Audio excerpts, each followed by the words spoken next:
안녕하세요. 커피앤톡입니다. 오늘도 와주셔서 감사드리고요. 바로 사연 읽어보겠습니다.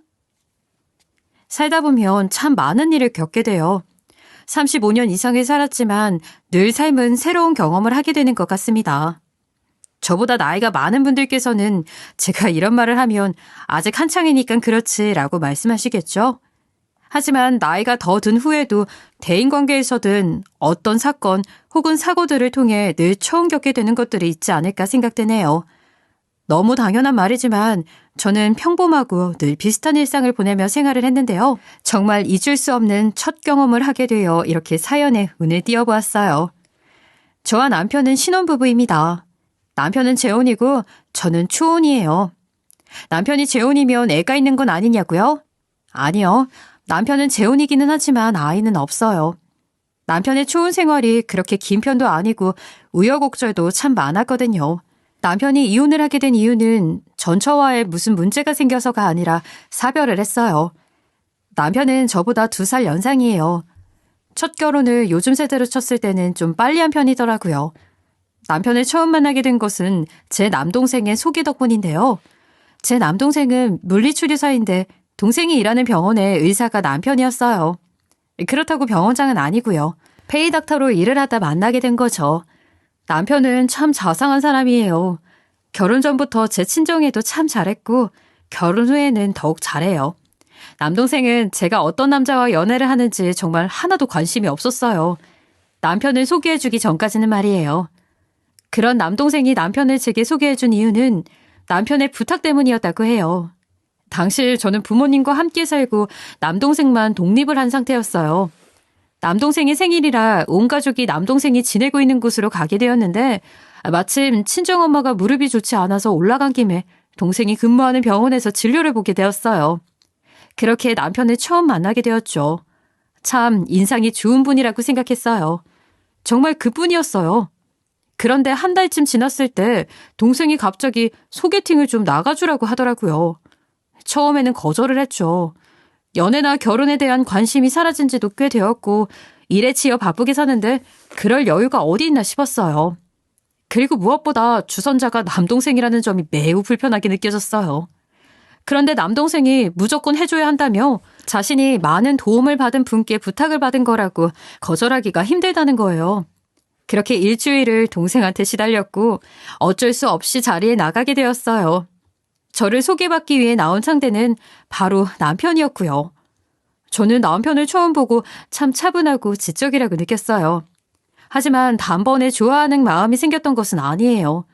그저 나쁜 감정이 있는 것도 아니고 남동생의 체면을 생각해서 남편과 몇 번 더 만나게 되었는데 그러면서 점점 호감이 생기기 시작했어요. 매너 좋고 친절한 남편의 모습에 설레기 시작했죠. 그런데 그런 감정을 저만 느끼던 것은 아니었더라고요. 그렇게 저희는 연인이 되었습니다. 6개월쯤 연애를 했을 때부터 간간히 결혼 이야기도 나오곤 했고요. 아무래도 저와 남편 둘 다 나이가 어느 정도 차서 양가 부모님께서 조금 조급해 하더라고요. 곧 40인데 지금 당장 결혼해서 애 낳아도 노산이라 걱정이 많으신 것 같았어요. 시부모님께서는 첫 결혼에 실패했기 때문에 더욱 기대가 큰 것 같기도 했고요. 그런데 사실 저는 남편과의 결혼을 참 많이 고민했어요. 그 이유는 첫 번째는 남편이 재혼이라는 사실이었어요. 아주 간혹 애가 없다고 하지만 나중에 갑자기 애가 나타나는 그런 드라마에서나 나올 법한 일들이 실제 우리 생활에도 간간히 있다 보니까 조금 겁이 났어요. 물론 남편이 거짓말할 사람은 아니지만요. 두 번째는 너무 완벽하다는 점이었죠. 연애를 시작하고 난 뒤부터 줄곧 느꼈던 점이었어요. 남편은 실수라는 것이 없는 사람이었어요. 누구나 사람이라면 자신의 생각이 조금은 틀리기도 하고 엇갈리기도 하고 그렇잖아요. 그런데 이 사람은 실수도 없고 올곧다고 표현해야 할까요? 정말 바른 사람이에요. 결점이 없다고 느껴지는 때가 많았어요. 하지만 남편 또한 저의 이런 고민을 잘 알고 있었기에 제가 마음에 걸려하는 부분을 같이 풀어가기 위해 노력해 주었어요. 그렇게 차근차근 해결해가면서 남편에 대해 더 많은 것을 알게 되었고 인간다운 모습도 꽤 보게 되었죠. 그 덕에 저는 남편과 결혼을 결심하게 되었어요. 시부모님은 많이 부족한 자신의 아들과 미래를 약속해 주어서 고맙다고 하며 제게 참 잘해주셨고요. 그런데 문제가 하나 있었어요. 결혼은 성황리에 잘 마쳤는데 결혼을 하기 전부터 미리 잡혀있던 일정 때문에 남편은 결혼식을 올린 뒤 함께 지내는 것이 아닌 3달 동안 외국에 나가야 하는 일이 생긴 거죠. 외국에서 열린 의사학회에 초청되어 강의와 임상교육을 하게 되었다는 거였어요. 물론 남편은 너무 미안해했지만 의사로서 너무 좋은 기회인데 그것을 저 때문에 망칠 수는 없다고 생각되어 좋은 기회이니 갔다 오라고 했어요. 사실 위에서 잠깐 말씀드린 것처럼 저는 부모님과 함께 지내고 있어 장거리 연애를 했어요. 그래서 결혼을 하면 매일매일 붙어 있을 줄 알았는데 남편에게는 잘 다녀오라고 말했지만 아쉬운 마음이 드는 건 어쩔 수 없었어요. 하지만 저도 제 일이 있으니 남편이 외국에 다녀올 동안 제 생활에 집중하자는 마음으로 열심히 지냈죠. 그러던 어느 날 남편이 외국에 나간 지 1달 반 정도 되었을 때였어요. 제가 일하는 곳에서 저를 찾는 사람이 있다는 거예요. 상황을 설명하기에 앞서 저의 직업은 헤어 디자이너입니다. 비록 대학은 나오지 않았지만 정말 미용에 대해서는 치열하게 공부했고 노력했어요. 그렇게 노력하다 보니 좋은 기회도 많이 생겼고 경력도 많이 쌓을 수 있게 되었죠. 그렇게 제 일에 대한 자부심을 느끼며 열심히 하다 친해진 지인분이 제게 함께 일하기를 권했고 그 후부터는 쭉 이곳에서 일했어요. 제가 근무하는 미용실에는 저와 원장님까지 포함하면 총 8명의 미용사가 함께 일하고 있어요. 그런데 그 많은 사람을 제치고 저를 찾는 분이 있다는 거예요. 저를 찾는 그 사람은 자신의 헤어를 손질해줬던 디자이너를 당장 불러오라고 난리를 치더라고요. 저는 제가 머리 손질을 해드리고 있던 분께 양해를 구하고 가서 보니까 제 고객이 맞더라고요. 그 고객은 저를 보더니 서비스에 대한 컴플레인을 엄청 걸기 시작했어요. 하지만 용납이 어려울 정도로 말도 안 되는 컴플레인이라 그냥 갑질 고객이라고 생각하고 그 상황을 빠르게 마무리 짓기 위해 죄송하다고 고개 숙여 사과를 드렸어요. 사과를 받고 돌아가는 듯 했어요. 그땐 그랬죠. 하지만 거기서 끝이 아니었어요. 이 진상 고객이 몇 날 며칠을 찾아와 말도 안 되는 꼬투리를 잡으며 제 일상을 점점 망치기 시작했어요. 다른 고객의 머리를 손질하고 있던 말던 저를 당장 나오라고 찾아드는 것은 물론이고 제게 손질받고 있는 분께 직접 다가와 저를 대놓고 모욕하고 깔보는 행동까지 서슴지 않았어요. 힐난도 정도가 있는데 이렇게까지 몰아붙이니 정말 꿈까지 꿀 정도로 괴로웠어요. 제가 정말 속 답답했던 이유는 제게 머리를 맡겼던 날 이후 다른 곳에서 또 머리를 하고 와서는 제 탓을 했다는 거예요. 그 고객은 제게 커트 손질만 받은 분이었어요. 하지만 저를 찾으러 왔을 땐 파마를 하고 오셨더라고요. 자신이 한 파마 때문에 창피해서 길거리를 다닐 수가 없다면서 말이에요. 아무리 저희 샵에서 한 게 아니라고 아무리 말해도 들으려고 하지 않았어요. 고객님, 저희 샵에서는 헤어커트만 하셨다고 말씀드렸잖아요. 그리고 저희 샵에 예약한 날은 1달쯤 전이고요. 무슨 소리야. 2주 정도밖에 안 지났잖아요. 그리고 여기서 당신의 그 손으로 직접 내 머리를 손질한 거 맞잖아. 아니요. 1달 전쯤에 와서 하셨다니까요. 당연히 커트는 제가 제 손으로 해드린 게 맞고요. 그리고 펌은 다른 샵에서 하셨잖아요. 저희 장부에 다 기록되어 있어요. 왜 이러시는 거예요, 정말? 당신이 펌을 이따위로 해줬잖아요. 기록이 되어 있으면 뭐해? 능력은 기록이 안 되어 있으니까 맡겼다가 완전 망쳤는데 위는 말리지도 않고 밑은 다 상하고 이걸 지금 제대로 한 게 맞냐고. 진짜 창피해서 밖을 다닐 수가 없어 내가. 아니요, 고객님. 저희 샵에서는 펌은 안 하셨잖아요. 파마하신 곳에 가서 컴플레인을 거셔야죠. 안 하셨는데 했다고 우기시면 어떻게 해요? 제가 해드릴 수 있는 게 없어요. 저희 샵에서 하신 머리가 아니니까요. 자꾸 이렇게 하지도 않은 걸로 찾아오셔서 행패 부리시면 더는 못 참아요. 영업방해로 신고하는 수가 있다고요. 지금 내가 거짓말이라도 하고 있다는 거야? 뭐? 영업방해? 야, 너 보자 하니까 네가 머리 다 망쳐놓고 어디서 고객을 이따위로 대할 수 있어? 네가 감히 고객인 나를 기만하는 거야? 신고를 한다고? 이런 거지 같은 샵이 어딨어? 하지도 않은 머리를 했다고 우기며 자신을 기만했다는 고객. 12년 넘게 이 일을 하면서 이런 적은 단 한 번도 없었어요. 어쩌다 제게 이런 일이 생겼는지 너무 힘들더라고요. 서비스직이 원래 어려움이 많은 것은 맞지만 이런 일이 생길 줄은 정말 꿈에도 몰랐네요. 저희는 고객 장부를 만들어요. 예약제로 운영하기 때문에 고객 정보를 등록하고 어떤 스타일로 헤어를 손질하고 갔는지까지 다 기록해 놓죠. 하지만 이 갑질 고객은 그 증거를 보여줘도 제가 거짓말을 하는 것이며 제가 자기를 거짓말쟁이로 몰고 있다고 하더라고요. 제가 정확한 정보를 기록하지 않았다면 원장까지 소환해 저를 당장 자르라는 말까지 서슴없이 하더라니까요. 제가 그곳 샵의 이미지를 망가뜨리고 있다면서 말이에요. 그리고 그 고객은 따지는 것으로도 끝이 아니라 저희 샵 예약 사이트에 후기를 남겼는데 제 이름을 떡하니 넣어서 후기 게시글까지 올렸고 원장님이 그 글을 지우면 또다시 같은 글이 올라왔어요. 그렇게 갑질 고객과 실랑이가 길어지면서 저를 지명하여 예약하는 고객은 확 줄었고 심지어 저만 고수하던 단골분들도 그 게시글로 인해 저를 꺼려하기 시작했어요. 그 후부터는 10년이 넘는 경력을 가지고 있음에도 보조일 말고는 할 것이 없었어요. 갑질 고객은 끈질기게 제가 아직 근무하는지 안 하는지까지 확인하러 수시로 찾아왔고요. 저는 그 고객에게 그렇게 한동안 시달리다 너무 힘들어 남편에게 어렵게 이 이야기를 꺼냈고 남편은 그 상대가 제게 아무래도 앙심을 품고 일부러 그러는 것 같다며 일을 그만두는 게 어떻겠냐고 하더라고요. 신혼집이랑은 거리가 멀고 그런 수모까지 당하면서 그곳에서 꼭 근무할 필요는 없지 않냐며 믿어주는 지인분이라는 것은 알지만 여러 가지를 따져봤을 때 이직을 하는 게 좋을 것 같다고 이참에 그곳을 그만두고 우리 신혼집 근처로 천천히 새 직장을 구하는 게 어떻겠냐고요. 저는 고민 끝에 일을 그만두었고 그렇게 악마와도 같았던 진상 고객을 끊어낼 수 있었어요. 그리고 신혼집으로 올라와 남편이 돌아올 때까지 기다리기로 했죠. 신혼집은 남편이 살던 집이었는데 가구와 가전 모두 오래되지 않아 그대로 쓰기로 했고요. 남편은 새 집, 새 가구로 꾸민 것이 아니라는 것이 마음에 걸렸는지 외국에 가기 전 저를 위한 공간을 마련해 두었더라고요. 저는 새로운 마음으로 다시 시작하자는 마음으로 그간 힘들었던 것들을 뒤로 한 채 꽤 오래 비어있던 신혼집을 청소하기 시작했어요. 그렇게 한참 열정적으로 청소를 하던 중에 상상도 못했던 섬뜩한 글귀를 발견하고 말았습니다. 침대 프레임 다리에 적혀있던 글귀였어요. 누군가 이걸 본다면 지금 당장 도망치세요. 라는 글귀와 함께 이상한 기호까지 그려져 있었죠. 그걸 본 순간 온몸에 소름이 끼쳤어요. 액션이나 스릴러 장르의 영화 속에 나왔던 장면과 흡사하다는 생각에 덜컥 겁이 났어요. 하지만 거기에서 멈추지 않고 집안 이곳저곳 돌아다니며 혹시 다른 곳에도 그런 글귀가 있는지 찾아보기 시작했어요.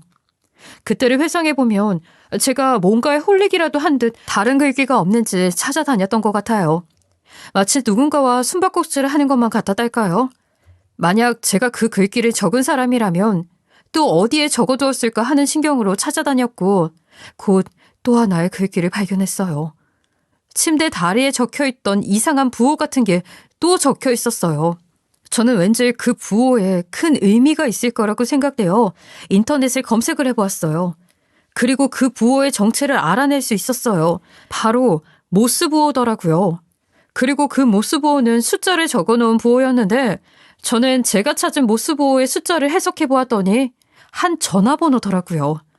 겁이 났지만 정말 큰 결심을 하고 전화를 걸었어요. 신호가 가기 시작한 지 얼마 안 돼서 상대는 금방 전화를 받았어요.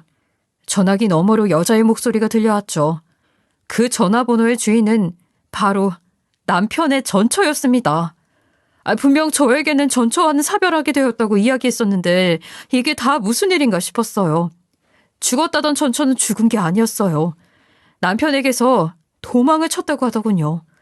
그러면서 남편의 진짜 정체는 제가 알고 있는 것이 전부가 아니라고 말하더라고요. 그 여자가 말하는 남편의 진짜 정체는 믿을 수 없을 만큼 다른 사람 같았어요. 남편은 의처증이 병적으로 심하고 그의 정체를 밝히기 시작했어요. 그 여자는 자신이 자진해서 정신병원에 갔을 정도로 사람 피를 말렸다고 하더라고요. 당신의 남편은 심한 의처증이 있어요. 그게 점점 심해질 거고요. 참을 수 없을 만큼 숨통을 조여올 거예요. 아직 늦지 않았어요. 이 사실을 알게 된 지금이라도 당장이라도 그에게 도망치세요. 도대체 그게 다 무슨 말이죠? 제가 아는 남편은 의처증이 있다는 걸 느껴본 적이 단 한 번도 없었어요. 뭔가 오해가 있었던 건 아닌가요? 연애 때는 참 완벽하다고 느낄 만큼 좋은 남자였어요. 하지만 결혼하고서야 그 모습에 속았던 것이라는 걸 저도 알게 되었어요. 아직 변하지 않았다면 이제 곧 시작될 거예요. 남편이 혹시 일을 그만두라고 하지는 않았나요? 네? 어떻게 아셨어요? 제가 일하던 중에 곤란한 일을 겪게 돼서 남편에게 어렵게 이야기를 꺼냈는데 일을 그만두는 게 어떻겠냐고 제안하긴 했어요. 하지만 그건 다른 타당한 이유가 있었던걸요. 저와 환경이 다르니 대처가 조금 다를 수는 있지만 남편이 곧 병적인 의처증을 드러낼 거라는 것만은 같아요. 지금부터 제가 당한 이야기를 들려줄 테니까 잘 들어요. 그리고 저에 대한 이야기는 절대 전 남편에게 하면 안 돼요. 알겠죠? 네? 네, 그럴게요. 도대체 어땠길래 도망치라고까지 표현하시는 건지 궁금하네요. 들려주세요. 전 남편은 처음에는 저를 존중하는 느낌을 많이 주었어요. 하지만 지낼수록 강압적이고 억압적이게 바뀌기 시작했죠. 그리고 사소한 것 하나까지도 자신의 말을 들어야 했어요. 그이는 다른 사람 앞에서는 애처가가 되고 단둘이 있을 때는 짐승과도 같았어요. 전 남편은 아주 이중적인 사람이에요. 남편의 전처가 들려준 그들의 이야기는 실로 충격적이었어요. 남편은 남들 앞에서는 애처가였지만 단 둘이 있을 때는 자신을 소유한 물건처럼 대했다는 겁니다. 결혼 전에 남편이 전처에게 가장 많이 쓴 말이 너의 의견을 존중해였다면 결혼 후 남편이 가장 많이 쓴 말은 넌 얌전히 내 말만 들어 였다더군요. 남편은 이 여자의 핸드폰에 위치 추적을 몰래 깔아 전처의 동선을 체크했고 의심이 드는 곳에 머물면 곧바로 전화가 와서 험한 말을 내뱉기 일쑤였대요. 그리고 가끔 아파트 관리 운영 등으로 서명을 받으러 경비원이라도 올라오면 가벼운 대화를 나누는 것조차 불같이 화를 내면서 전처에게 하다하다 다 늙어빠진 남자한테까지 꼬리를 치냐며 전처를 방에서 하루 동안 나오지 못하게 하기도 했다고 했어요. 부부관계에 대한 갈등도 상당히 컸다고 하더군요.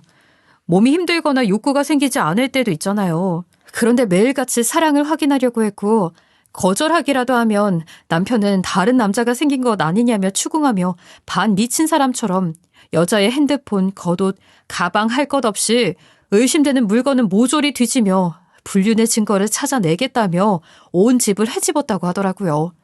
더 심했던 건 시댁이나 친정에 갔을 때도 가족들 몰래 스킨십을 했고 하지 못하도록 말리면 어른들을 앉혀놓고 아내가 남자가 생긴 것 같다고 외도한 사람으로 몰거나 집을 돌아가서 여자의 의사와는 상관없이 혼을 냈다고 해요.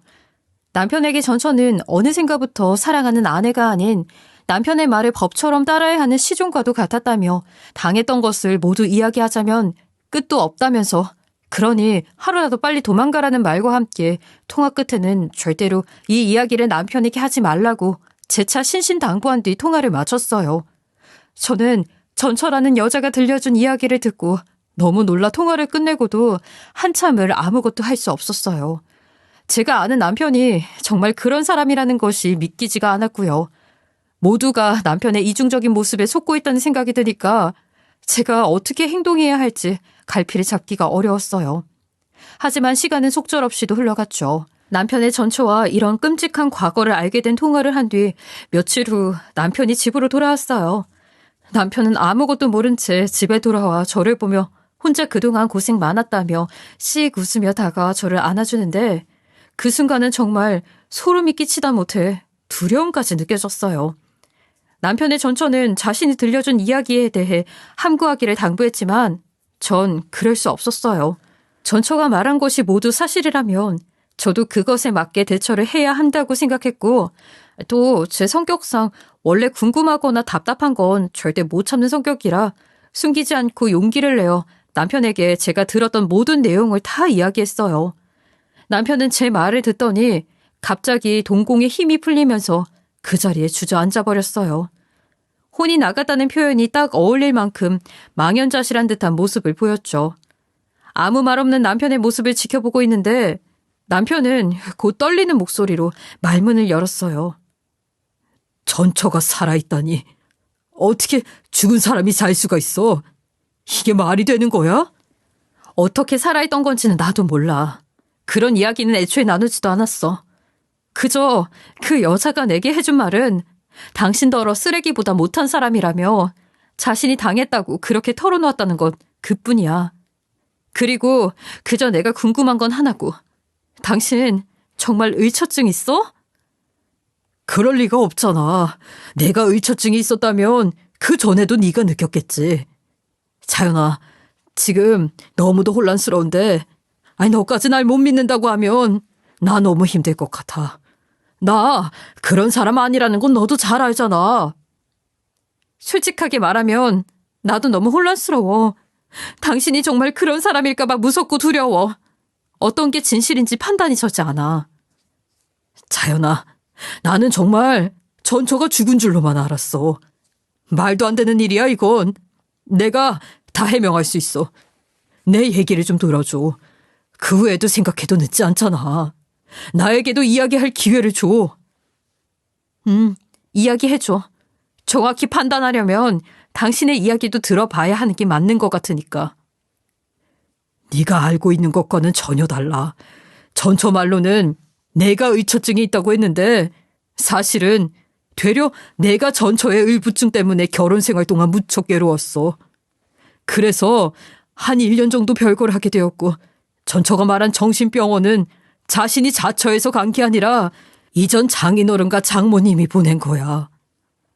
해명을 위해 털어놓은 남편의 말로는 이랬어요. 자신이 의처증이 있는 것이 아니라 전처가 심한 의부증이 있었는데 병원에서 함께 근무 중인 간호사가 자신을 보조하는 것을 보기라도 하는 날에는 집에 돌아가면 자신을 향한 온갖 욕설을 들어야 했다고 해요. 사람들과 가벼운 인사치레나 대화를 나누는 것을 보기만 해도 종일 의심하고 들었던 것은 물론이고 모임이나 학회에도 전처가 따라가지 않으면 절대 못 가게 했다고 하더라고요. 더는 그렇게 지내는 것은 아니라고 판단이 되어 전처의 부모님께 모든 사실을 알리고 별거를 시작했던 거죠. 별거하던 기간 중에도 전처는 나아지기는커녕 떨어져 지내니 더욱 심각해져 전처 친정 부모님이 직접 전처를 치료하기 위해 미국에 있는 정신병원에 보냈다고 했다는 거였죠. 그리고 그곳에서 전처가 죽었다는 소식을 전처 친정 부모로부터 남편이 듣게 되었다고 해요. 심지어는 전처 친정 부모가 전처의 사망 소식을 늦게 전하는 바람에 남편은 3달이나 지나고서야 알았다고 했고요. 친정 부모가 직접 전한 소식이니 남편은 당연히 그런 줄로만 알았다고 하더라고요. 남편은 정말 억울하다며 이 일을 꼭 해결할 것이라고 제게 이야기했어요. 분명 전처가 살아있는 게 사실이라고 한다면 자신을 해코지 하는 거라더군요. 저는 남편의 말로만 모든 상황을 판단하기는 어렵다고 판단이 되어 시댁에 찾아갔어요. 그리고 이런 사실이 있었냐고 물었고 시부모님이 말씀해 주신 몇 가지 증언을 통해 일단은 남편의 말을 믿어보기로 했죠. 시부모님께서 말씀해 주신 증언은 평소 며느리였던 전처가 남편의 직장에 자주 찾아가 회방을 놓았고 그걸로 남편이 힘들어했다는 것과 별거를 한 것이 사실이라는 점, 그리고 가끔 전처가 남편이 시어머니를 챙기는 것도 질투하는 것이 느껴질 때가 꽤 있었다는 것이었어요. 하지만 시부모님은 남편의 부모이니 무턱대고 모든 말을 믿을 수는 없었어요. 두 사람 중 분명히 누군가는 거짓말을 하고 있다는 것이 확실하니까 일단은 한 사람부터 잡아보자는 마음이었죠. 남편은 제가 전처와의 대화 내용을 알리고 난 뒤 자신이 수를 써보겠다며 일단은 집안에 소형 카메라를 설치하자고 하더라고요. 왜냐하면 그 여자라면 우리 집에 충분히 들어왔을 수도 있다는 것이었어요. 과거 전처와의 결혼 생활 중에도 이런 경우가 있었다고. 그 여자라면 어떻게 해서든 주인 없는 집에 들어왔을 거라고 하는데 아마 집에 몰래 들어와 그런 글귀까지 써놓은 게 분명하다고 했어요. 분명 본인이 혼자 살 때는 그런 글귀가 없었는데 마치 보란 듯이 써놓은 글귀가 이상하다면서요. 남편을 잡든 그 여자를 잡든 일단은 모든 사소한 것까지도 증거가 될 수 있는 것은 뭐든 모으자는 마음으로 남편의 의견에 따라 소형캠을 보름 조금 넘게 설치했었어요. 하지만 보름이 넘는 시간 동안 그 여자에게선 단 한 번도 연락이 오지 않았고 소형캠에도 그 여자가 저희 집을 몰래 들어왔다는 어떠한 흔적도 없었죠. 남편의 말이 하나도 맞지 않는 것을 직접 확인하면서 저는 이제는 남편을 의심하고 있었어요. 그러던 어느 날 남편에게 연락이 왔는데 바로 그 여자가 병원에 나타났다는 것이었어요. 병원 CCTV에 그 여자의 모습이 찍혔다고 말이죠. 그래서 저는 남편의 병원으로 곧장 향했죠. 의심의 상황에서 제가 직접 눈으로 확인해야 믿을 수 있었으니까요. 도착한 책에 남편은 자신이 본 것을 먼저 설명해 주더군요. 새벽에 병원 청소를 해주시는 아주머니가 잠깐 병원 문을 열어놨는데 그 틈을 타 병원에 들어왔고 본인 방에 들어가는 게 찍혔다는 거예요. 심지어는 남편의 물건들도 몇 개 없어졌다고 하더라고요. 그리고 저는 남편의 설명이 맞는지 직접 CCTV를 확인했어요. 그렇게 그 장면을 본 저는 기겁을 하는 줄 알았습니다. CCTV에 담긴 그 여자는 제가 정말 잘 알던 여자였으니까요. 제가 헤어 디자이너로 샵에 근무할 때 제게 어마어마한 갑질과 힐난을 했던 그 진상 고객이었어요. 그 여자의 얼굴을 보자마자 저는 그 여자가 제게 거짓말을 하고 있다는 것을 단번에 알게 되었어요. 그 여자는 사실 남편에게 해코지를 한 것뿐만이 아니라 저에게까지 해코지를 했던 거였어요. 저는 남편에게 숨기지 않고 이야기했어요. 여보, 이 여자야. 우리 샵에 와서 나한테 갖은 갑질을 해서 힘들게 했던 사람 말이야. 아니, 어떻게 이럴 수가. 뭐? 그럼 전처가 당신의 직장까지 찾아가서 해방을 놓았다는 거야? 어떻게 당신의 직장까지 알아낸 거지? 안 되겠다. 더 큰 일이라도 생기기 전에 신고하자. 나 너무 무서워. 소름이 끼쳐. 어떻게 이런 사람이 있을 수 있어? 저희는 결국 그 여자를 스토커로 신고했어요. 그 여자를 검거하는 데까지는 그렇게 오래 걸리지 않았어요. 그 여자는 자신이 저지른 것이 잘못이라는 것을 모르는 듯 여전히 저와 남편의 주위를 맴돌고 있었거든요. 여자가 잡히면서 저와 남편은 그 여자와 마주할 일이 생겼어요. 그래서 그 여자에게 스토커 짓을 한 이유를 물어볼 수 있었죠. 그런데 그 여자의 대답은 참으로 황당했어요.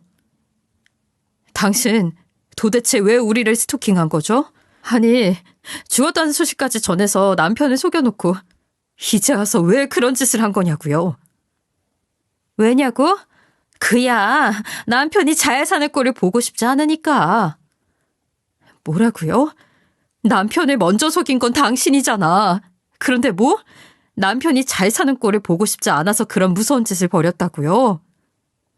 남편은 모든 여자에게 친절했지. 함께 일하는 직원들과도 병원에 찾아오는 손님들에게도 다 웃어주더군. 난 그 모습이 너무 싫었어. 왜 나만 봐야 할 모습을 다른 사람에게까지 보여주지? 아주 사소한 것 하나까지도 다 내 것이었어야 해. 그런데 남편은 날 미친년 취급하더라. 너무 사랑해서 소유하고 싶었던 내 마음을 친절히 치더군. 그런데 왜 내가 남편의 행복을 지켜만 봐야 해? 나와 함께할 때 행복했어야지. 그랬으면 이렇게까지 했겠어? 사랑해서 소유한다는 것은 옳지 않아요. 남편의 대인관계까지 그렇게 좌지우지할 수는 없는 거라고요. 당신은 참 못된 사람이에요. 당신이 참지 못하고 결국 남편을 속였잖아. 대체 왜 죽었다고까지 거짓말을 했어요? 그건 내 뜻이 아니었어.